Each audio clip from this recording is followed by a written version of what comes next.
The world has been watching silently, waiting for a response, as tensions in the Gulf and across the Middle East have spilled over into global debates on resources, politics, and influence. For weeks, leaders across continents speculated about how Africa would position itself in the face of Qatar's growing role in shaping international energy, trade, and diplomacy. Yet through all the noise, one voice remained notably absent. That voice was Captain Ibrahim Traoré of Burkina Faso, a leader who has become one of the most outspoken figures on sovereignty, independence, and the emergence of Africa as a global actor. And now, the silence has finally been broken. Traoré's words have come forward like a wave, a declaration not only to Qatar but to the entire world. His message is as much about Africa's destiny as it is about the immediate crisis that triggered it. When a leader like Traoré speaks, the world listens. His rise has been marked by bold defiance of Western institutions, a direct challenge to the dominance of former colonial powers, and an unwavering call for unity across Africa. To understand the significance of his comments on Qatar, one must first understand the context in which they are made. Qatar is not just another country in the Middle East, it is an energy giant, wielding gas resources that fuel industries and heat homes across continents. It is a nation with disproportionate influence in global politics, using soft power, investments, and strategic partnerships to shape outcomes from Washington to Beijing, from Brussels to Bamako. For decades, Africa's role in such dialogues was minimal, often overlooked. But under Traoré's leadership, Burkina Faso has insisted that the voices of African nations cannot be sidelined. His statement, therefore, is more than commentary. It is a declaration of Africa's relevance. In his message, Traoré addressed the crisis with measured but firm words. He noted that the world had fallen into a cycle of power games, where small nations with vast resources were pressured into alignment with global superpowers, often at the expense of their sovereignty. Qatar, in many ways, symbolizes this struggle. A small state with immense wealth, leveraging its resources to play in an arena traditionally dominated by larger, older powers. Traoré did not criticize Qatar directly, but rather highlighted how its situation mirrors the challenges faced by African nations themselves. Just as Qatar seeks to navigate between Western pressure, regional rivalries, and economic dependence, African states find themselves caught between international lenders, resource exploitation, and the strategic tug-of-war between East and West. The significance of this comparison cannot be overstated. By drawing a parallel between Qatar and Africa, Traoré positioned Burkina Faso, and by extension, the African continent, as part of the same global conversation. He reminded the world that Africa is not a silent spectator, but a region whose resources, people, and political choices directly influence the course of history. His words carried the tone of solidarity, suggesting that the struggles of smaller nations against global dominance are interconnected. In essence, his message was clear. What happens in Doha or Lagos or Ouagadougou is no longer isolated. It is part of the same global storm. The speech quickly turned towards sovereignty, the central theme of nearly every message Traoré has delivered since rising to power. He warned against the growing tendency of superpowers to dictate the policies of resource-rich, but politically vulnerable states. For too long, he argued, countries with oil, gas, gold, and other vital resources have been pressured into deals that serve foreign interests more than their own citizens. The Qatar situation, he noted, was a striking example of this global imbalance. Whether it is through sanctions, debt traps, or so-called strategic partnerships, the powerful continue to attempt to control the weak.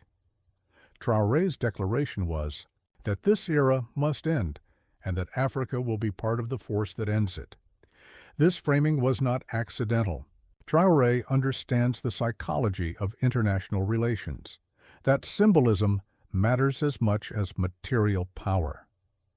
By linking Africa's struggle with Qatar's, he offered a vision of a world where smaller nations could unite to resist domination, creating a new bloc of influence independent of both Western institutions and rising Eastern powers.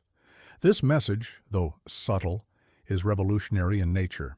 It suggests an alternative world order, one where the traditional hierarchies are overturned and where states often dismissed as peripheral take the lead. But Traoré's message was not purely confrontational. He also offered an appeal for dialogue. He urged that the world step away from cycles of punishment and sanctions and instead focus on cooperation rooted in equality. The implication was clear. Conflicts like those surrounding Qatar are not solved by coercion, but by respecting sovereignty. For Africa, this is a crucial lesson. For decades, African states have been the recipients of externally imposed solutions, from IMF austerity programs to UN interventions. Yet these have often deepened dependency rather than fostered independence. Traoré's comments, therefore, were as much directed at the West as they were at African leaders themselves, calling for a fundamental change in how nations engage with one another. As the speech unfolded, observers noted how Traoré once again leaned into his signature theme of Africa's Renaissance. He argued that the global shifts sparked by crises in regions like the Gulf present opportunities for Africa to define its place anew. No longer, he said, should Africa be seen as a passive recipient of aid or a supplier of raw materials. Instead, Africa must seize the chance to emerge as a negotiator, a shaper of deals, and a protector of its own interests. The subtext was unmistakable.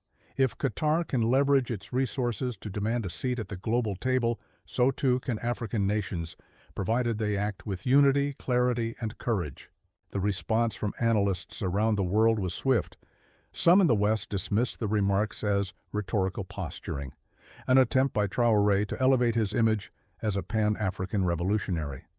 Others, however, acknowledged the depth of the comparison. It is difficult to ignore that Qatar's story does, in fact, resonate with Africa's reality. A small but resource-rich state resisting pressures from larger powers mirrors perfectly the predicament of countries like Burkina Faso, Mali, and Niger, who are rejecting old arrangements with France and charting their own course. The symbolism of linking these struggles together sends a message of global solidarity against domination. Inside Africa, the reaction was even stronger. Leaders and citizens alike resonated with Traoré's words, seeing in them a reflection of their own aspirations. The younger generation in particular has been increasingly vocal about demanding sovereignty and rejecting external control. To them, Traoré's words on Qatar were not distant commentary, but a rallying cry. By breaking his silence, he validated their sense that Africa must not only watch global politics unfold, but actively shape them. The message also carried implications for Africa's economic future. Energy, like gold and other resources, has always been at the heart of global competition.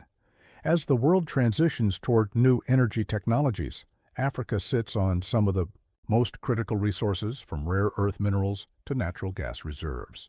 Traoré's comments hinted at a strategy where Africa would no longer allow itself to be divided and conquered in the race for resources. Instead, like Qatar, it could leverage its position to demand better terms, build stronger alliances, and avoid dependency traps. Of course, such a vision requires more than words. It requires infrastructure, political will, and above all, unity. Traoré acknowledged this implicitly in his closing remarks, calling on African states to resist division. For centuries, Africa's fragmentation has been its greatest weakness, exploited by colonial powers and modern corporations alike. By linking Africa's future with the struggles of nations like Qatar, Traoré once again highlighted the power of unity, both continental and global. The silence has been broken, and the message is loud and clear. Africa will no longer sit quietly while others decide its fate. Traoré's intervention in the Qatar debate is not just a response to a single situation. It is a manifesto for a new era, one where Africa sees itself as a force shaping the world, not a region waiting for instructions. His words will reverberate not only in Doha and Ouagadougou, but in every capital where leaders and citizens alike are reconsidering the balance of power in a rapidly changing world. This is more than politics. It is history in the making. And as the dust settles, one truth becomes clear. When Traoré speaks, the world can no longer ignore him, nor the continent he represents. His message on Qatar is a reminder that sovereignty, solidarity, and vision remain the most powerful tools a nation or a continent can wield.